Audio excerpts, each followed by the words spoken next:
Après avoir appris que sa fille se faisait maltraiter par le fils de son patron, Harold a pris les choses en main.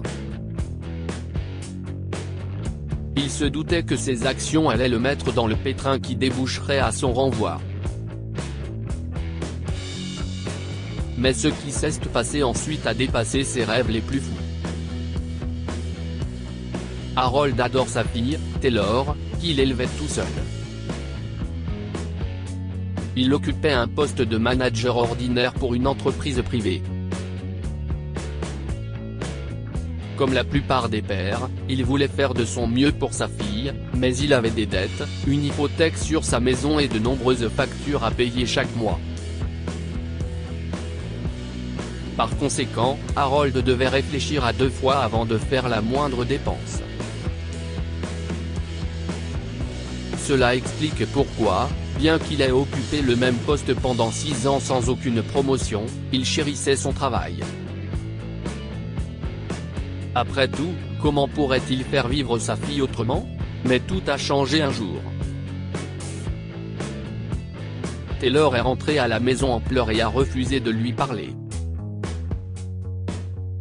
Bien qu'il lui ait demandé à maintes reprises ce qui s'est passé à l'école, elle ne lui a rien dit. Plus tard, il est tombé par hasard sur son journal intime, et il a pleuré en le lisant. Taylor, ma chérie, bienvenue à la maison. Harold était en train de dresser la table du déjeuner quand elle est entrée, mais elle ne l'a même pas regardé et a couru vers sa chambre en pleurant. Et, Taylor. Attends. Harold l'a suivie, mais elle a verrouillé sa porte. Taylor, ma chérie, qu'est-ce ce qui ne va pas? Tu vas bien? A-t-il demandé, mais elle a répondu en disant juste, laisse-moi tranquille, papa. Je ne veux pas parler. Chérie, tout va bien? A-t-il insisté. Va-t'en, papa. S'il te plaît, a-t-elle crié. Je n'ai pas besoin de ton aide. Je n'en ai pas besoin. Harold est parti. Il a donné à Taylor l'espace dont elle avait besoin.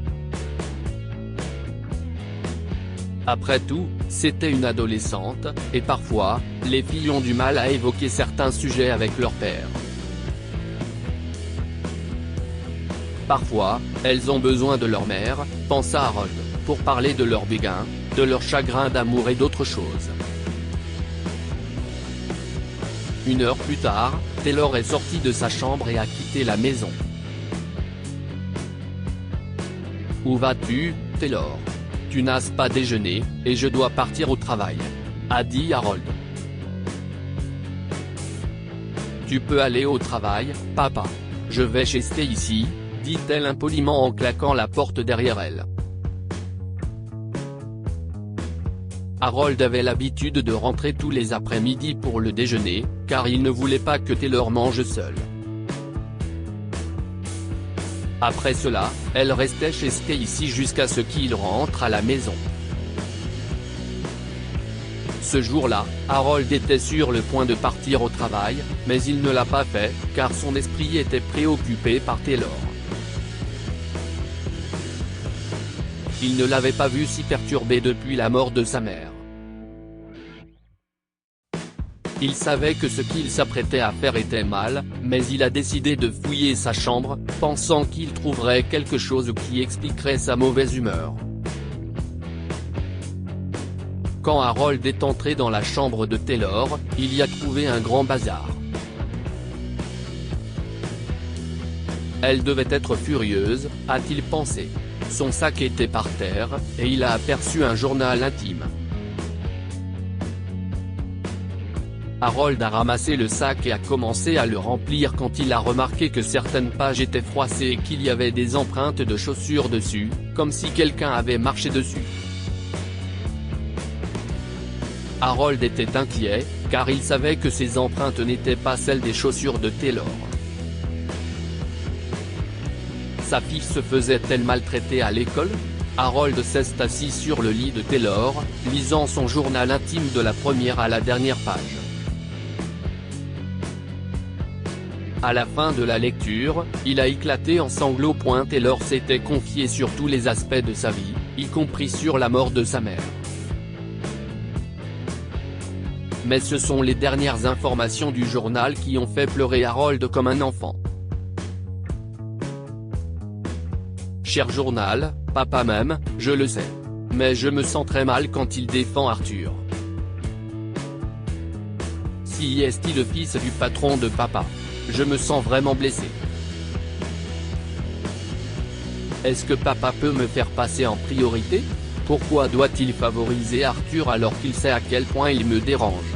Il me dit toujours que tout ira bien, mais rien ne va bien. Rien. Harold s'est précipité sur la page suivante, ce qui l'a fait pleurer encore plus. Papa est un lâche. Il ne m'aide jamais. L'après-midi dernier, je lui ai raconté comment Arthur avait vidé la bouteille d'eau sur mon siège et m'avait taquiné, et tout ce qu'il a dit, si est, ma puce, on ne doit pas être méchant avec les autres juste parce qu'ils le sont avec nous. Papa ne sait pas tout ce qu'Arthur a fait.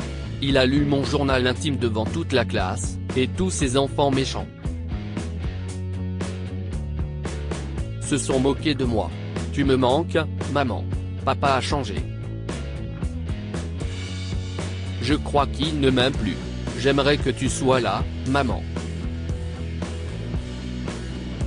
Harold a fermé le journal, l'a mis dans le sac de Taylor et a quitté sa chambre.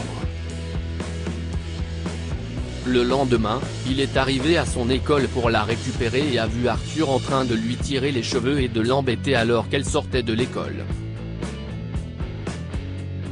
Laisse-moi tranquille, Arthur, lui a dit Taylor. Mais il n'arrêtait pas de la taquiner. À ce moment-là, Harold a décidé de défendre sa fille. Arrête-toi là, petit, a-t-il crié, en courant vers Taylor. Arrête d'embêter ma fille. Papa. Taylor l'a enlacé en larmes. Tu vas bien, ma chérie? Harold l'a réconforté, puis il s'est tourné vers Arthur et lui a dit, si tu embêtes encore ma fille un jour, petit, tu en subiras les conséquences, d'accord? Par coïncidence, le père d'Arthur, le patron drôle, M. Fletcher, était venu le chercher à l'école ce jour-là, et il a vu ce qui se passait. Tu oublies qui je suis. Ton patron est mon père, M. Wallace. Arthur s'est mis à rire. Tu ne peux rien faire. Harold a perdu son sang-froid. Je pense que ton père ne t'a pas appris à te comporter avec les aînés. Je sais que tu as embêté Taylor, et je ne vais pas me taire si tu ne t'excuses pas. Qu'est-ce ce qui se passe, Arthur? Demanda M. Fletcher, en s'approchant d'eux. Pourquoi le père de Taylor est-il contrarié? Avant qu'Arthur ne puisse parler, Harold a commencé à hurler sur le père et le fils, expliquant comment il a découvert ce que Taylor vivait à l'école et comment Arthur l'intimidait et la troublait. Monsieur Fletcher a été choqué de voir son employé, qui avait toujours été un homme calme et introverti, s'en prendre à lui. Rendez-vous à mon bureau demain, Harold. Dit-il sévèrement, nous parlerons là-bas. A-t-il dit avant de s'en aller avec Arthur. Harold était sûr qu'il serait renvoyé, mais il était content d'avoir défendu sa fille. Et ce soir-là, il eut une idée. Le lendemain, il est entré dans le bureau de M. Fletcher et lui a remis sa lettre de démission. Avant que vous ne me licenciez, monsieur, dit-il, j'aimerais vous présenter ma démission. Je ne regrette pas ce qui s'est passé hier. Ma fille est toute ma vie, et elle représente ce que j'ai de plus cher au monde. Alors que diriez-vous de donner à votre fille une information de ma part, Harold? A demandé M. Fletcher. Harold était confus. Rentrez chez vous aujourd'hui après le travail et dites-lui que vous avez été promu directeur régional, annonça M. Fletcher. Je suis curieux de savoir où était passé ce Harold toutes ces années. Cet homme confiant qui a défendu sa fille. Je crois sincèrement que nous avons besoin de tels leaders, des gens qui se battent pour ce qui est juste et qui savent comment gérer les situations sans préjugés. J'aimerais que vous parliez à tous les clients qui veulent que nous leur proposions de meilleures conditions de coopération. Vous êtes talentueux, Harold, et vous le méritez. Harold était en larmes et n'arrivait pas à croire à ce revirement de situation. Monsieur Fletcher s'est également excusé pour les actions d'Arthur et a dit qu'il l'avait puni. Et vous serez heureux d'apprendre qu'il est en train de devenir un gentleman, a-t-il dit à Harold. Je lui ai dit qu'il n'aura plus de connexion internet ni d'argent de poche tant qu'il n'aura pas fait amende honorable. Il doit offrir une rose à votre fille tous les jours et aider le concierge de l'école. En tant que parents, nous devons guider nos enfants dans la bonne direction. Que pouvons-nous apprendre de cette histoire? Donner de l'amour aux enfants est plus important que de dépenser de l'argent pour eux. Harold craignait de perdre son emploi s'il s'opposait à Arthur, mais il a cessé de s'en soucier lorsqu'il a lu le journal de Taylor et réalisé à quel point il avait eu tort. En tant que parents, nous devons apprendre à nos enfants la différence entre le bien et le mal. La punition de Monsieur Fletcher aidera Arthur à devenir une meilleure personne au bout du compte. Partagez cette histoire avec vos amis. Elle pourrait égayer leur journée et les inspirer. Lire aussi, une petite fille riche pleure et refuse de quitter sa classe, son enseignante se rend chez elle pour voir ce qui ne va pas. Cette histoire est inspirée de la vie quotidienne de nos lecteurs et rédigée par un écrivain professionnel. Toute ressemblance avec de véritables noms ou lieux est une pure coïncidence. Toutes les images sont utilisées uniquement à des fins d'illustration. Partagez votre histoire avec nous. Elle changera peut-être la vie de quelqu'un. Si vous souhaitez partager votre histoire, envoyez-nous un mail à info@amomama. Abonnez-vous à Amomama sur Google News.